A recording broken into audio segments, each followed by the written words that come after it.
Salut à tous, alors dernière information de MobiWheezy, donc ce n'est pas moi qui le dis, c'est MobiWheezy, peut-être qu'ils ont en tout cas plus d'informations, donc je te les mettrai ici.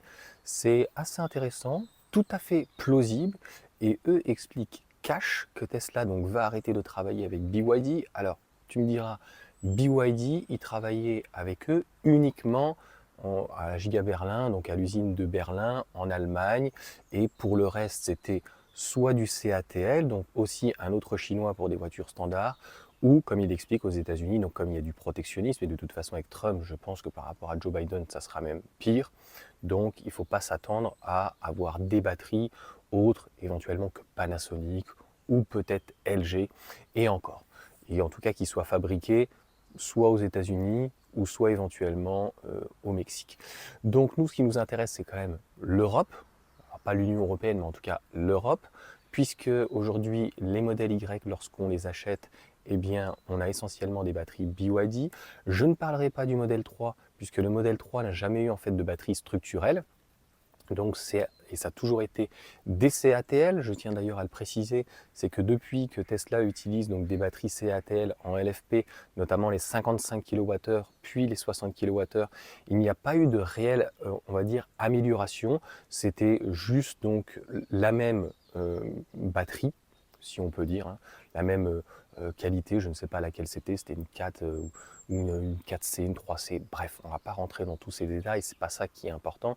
Ce qui est important, c'est que là, il va y avoir donc une batterie qui sera plus, on va dire, une meilleure densité. Donc entre la 55 et la 60 kWh, pas de meilleure densité, pas de meilleure charge, c'était la même production, mais avec 5 kWh en plus. Donc là, la batterie de 60 kWh qui est actuellement dans la modèle 3 et parfois dans le modèle Y à Berlin, eh bien, ça va être une nouvelle batterie.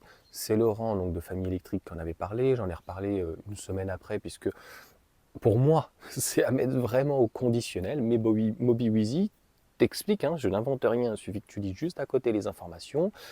Tesla pour donc arrête avec BYD parce que concurrentiel, je pense que BYD aussi a d'autres objectifs, puisque les objectifs en fait de Tesla derrière de la voiture électrique, contrairement aux véhicules thermiques, c'est que ça va permettre en fait d'avoir des véhicules 100% autonomes, ce qu'on n'aurait pas pu en fait avec un véhicule thermique. Tu comprends? Donc là, ça passe par des véhicules totalement autonomes, des véhicules en fait qui viennent sur une induction et qui soient en totale autonomie pour pouvoir se recharger, se déplacer et juste devoir intervenir éventuellement pour de la maintenance. Donc une autre chose, moi, qui n'est pas spécifiée dans l'article, c'est, on l'a bien vu au niveau des charges de la batterie Model Y BYD, on avait donc une différence qui était énorme, puisque BYD, c'est aussi avec donc Xpeng, et puis je ne sais plus si c'est Xiaomi, il y a d'autres constructeurs qui utilisent les batteries BYD. BYD fait que du LFP, actuellement du lithium fer phosphate, donc on ne peut pas dire qu'il soit en tout cas extrêmement efficient. On le voit bien sur la Seal, on le voit bien sur la Seal Lion. C'est des autonomies, en tout cas une efficience qui n'est pas excellente, qui est moyenne, avec embarqué des batteries très lourdes, avec des avantages mais des inconvénients. C'est-à-dire que l'avantage, c'est les batteries en lame, donc dites blade. L'inconvénient, c'est cell to pack et cell to body. Donc en gros, elles sont hermétiques totalement, mais c'est surtout qu'elles sont structurelles. Donc, c'est-à-dire que si on doit intervenir par exemple sur un pack comme un modèle Y, c'est pratiquement pas impossible, mais presque, c'est-à-dire qu'il va falloir délicatement retirer le pack structurel et il n'y a plus de structure. Ça veut dire que le véhicule qui fait pratiquement 2 tonnes ou 1 tonne 5 une fois la batterie retirée, eh bien il bouge. En fait, il n'y a plus du tout de structure. Donc si tu viens travailler en fait sur le véhicule, eh bien tu vas plier en fait, c'est comme une sorte de marbre à l'extrême. Donc c'est fichu. Difficile donc à intervenir, on a assez peu de recul sur ce genre de choses. L'avantage c'est qu'elles sont extrêmement fiables. La seule chose que je sais, par exemple, petit aparté de chez Revolt, c'est que s'il y avait un problème de chargeur en AC ou DC, donc les charges lentes ou les charges rapides, normalement il est accessible au niveau de la moquette, au niveau passager. Donc c'est la seule chose qui est accessible, on va dire, en direct. Sinon, si tu dois, entre guillemets, intervenir, réparer la batterie, c'est tout à fait possible, mais il faut Je crois qu'elle n'est même pas boulonnée, en fait, elle est collée, donc il faut la décoller entièrement. Il faut que le véhicule soit stationné parfaitement droit. Et après, donc, il faut encore redécoller. Ah, j'espère qu'on n'entendra pas le coup de feu. On est dimanche. Bref, je pense que ça sera l'une d'ailleurs des dernières fois, petit aparté, et je ferai une vidéo peut-être sur Yuan autrement, donc une vidéo ici. Donc on s'envoie en tout cas dans de nouveaux horizons et c'est tout à fait, on va dire, cohérent. Je ne pense pas qu'il y ait, en tout cas, entre Tesla et BYD, comment dire, au niveau des rumeurs de ce que peut dire Mobiwizi, une mauvaise entente. Je pense que BYD est un concurrent sérieux pour des véhicules après peut-être 100% autonomes. Donc obligatoirement, ils sont en train de voir donc, ce qu'ils peuvent faire parce que CATL, par exemple, vend que des batteries.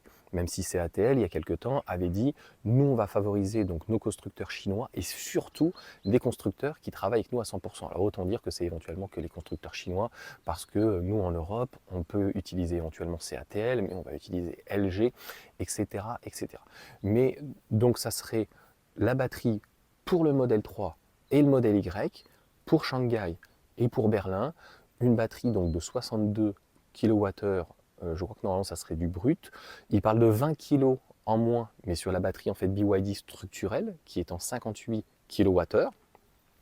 Donc par contre sur une batterie CATL, ça serait à peine 1 kg de différence, mais plus d'autonomie, plus on va dire de puissance, mais une meilleure densité et une meilleure charge. Donc puisque toutes les batteries font comme ça pour l'essentiel, que ça soit du LFP ou du NMC, il faut l'expliquer, il y a un pic et on va avoir tendance à avoir un palier, ça va descendre au fur et à mesure.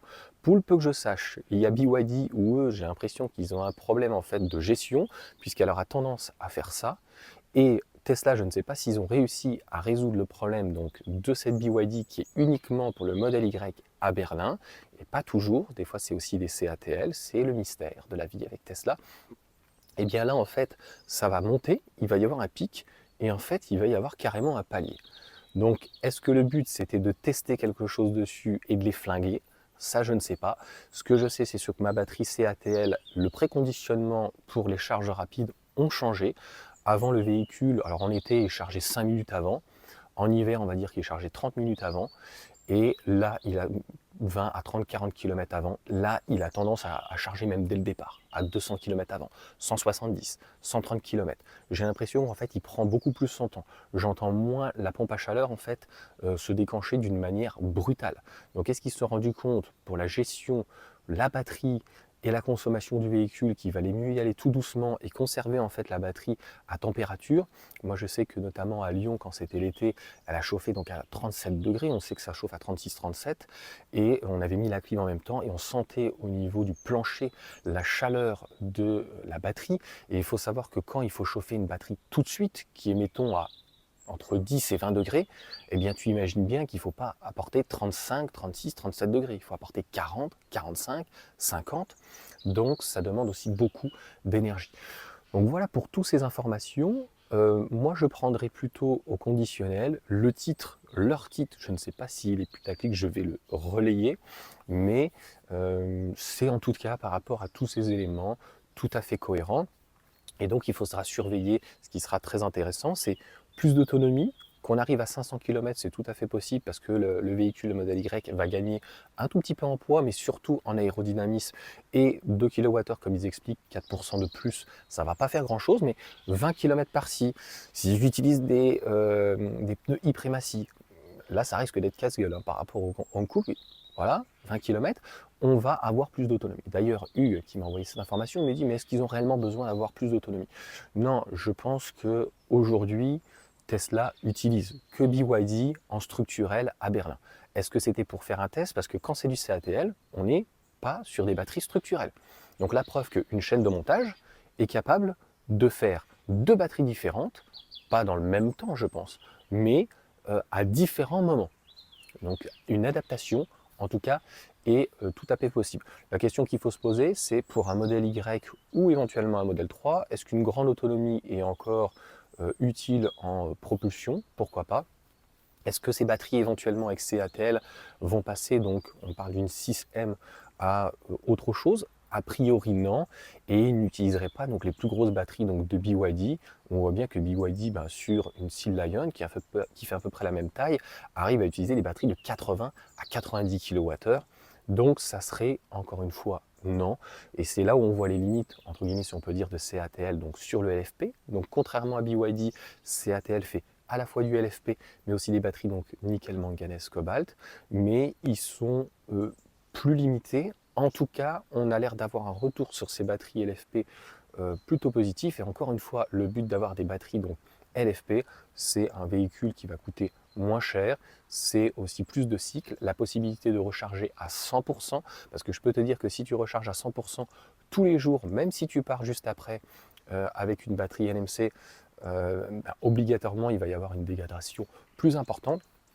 Donc même si on ne fait pas les 6000 cycles, eh bien 3-4000 cycles, ça suffira largement dans le temps.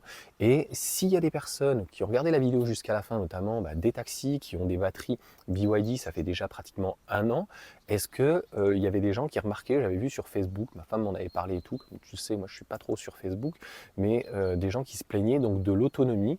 La batterie est un petit peu plus petite, la consommation est pratiquement la même puisqu'elle est un petit peu plus lourde, la charge est meilleure, elle a un meilleur, pas préconditionnement, mais en tout cas une meilleure régène en hiver. Donc, est-ce que Tesla aurait sciemment fait des tests, et est-ce que donc la CATL, nouvelle génération si on peut dire, donc améliorée, va donc a priori avoir une meilleure charge, ça oui, mais en tout cas surtout une meilleure régénération en hiver. Je le vois à partir du moment où il fait 10-15 degrés, et puis plus tu vas dans le froid, 5-0 degrés, tu n'as pratiquement plus de régénération. Donc le matin, il va falloir préconditionner. C'est le seul, on va dire, inconvénient de cette batterie. Lorsque tu pars à 100%, contrairement à une batterie NMC, on a de la régène tout de suite, par contre, en été, au printemps, en automne, aucun problème. Tu vas partir avec une batterie NMC jusqu'à pratiquement 90%, tu n'auras pas de régénération parce qu'en fait, le moteur n'est pas capable en fait de renvoyer le surplus dans la batterie. Donc il n'y a pas de freinage régénératif, donc pas de freinage, en tout cas un freinage classique. Voilà pour cette vidéo relativement si explicative. Si vous avez des questions, n'hésitez pas si je peux y répondre. Et puis encore une fois, on va vite le savoir, mais ça va être très intéressant sur un véhicule techniquement amélioré à tous les niveaux. Allez, sur ce, ciao à tous.